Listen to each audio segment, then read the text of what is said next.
સિલિકોસિસથી મૃત્યુ પામેલા લોકોના પરિવારજનોને વળતર ચૂકવવા અને પોલિસી બનાવવાની માંગ સાથે હાઈકોર્ટમાં અરજી થઈ છે।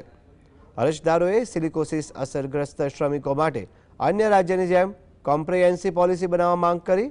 આ કેસમાં સરકારે કહ્યું કે 22 પ્રકારની યોજનાઓ છે, તેના જવાબમાં કોર્ટે કહ્યું કે 22 યોજનાઓ માટે 22 અરજી કરી શકાય નહીં, એટલે સિંગલ વિન્ડો સિસ્ટમ હોવી જોઈએ। સાથે જ હાઈકોર્ટે સરકારને કોમ્પ્રિહેન્સિવ પોલિસી બનાવવા પણ સૂચન કર્યું છે। હવે ફક્ત પોલિસી જે હતું એ સિલિકોસિસ અફેક્ટેડ વ્યક્તિઓ માટે હતું, પણ હવે હાઈકોર્ટે એનો એક સ્કોપ એક્સપાન્ડ કર્યો છે અને એવું કહ્યું છે ઓર્ડરમાં કે સિલિકોસિસ અફેક્ટેડ વ્યક્તિઓ એટલે કે જેને પોતે અત્યારે સર્વાઈવ કરે છે અને અફેક્ટેડ છે, અને બીજા એવા વ્યક્તિ જે ગુજરી ગયા છે અને એના ફેમિલી એના પર ડિપેન્ડન્ટ છે।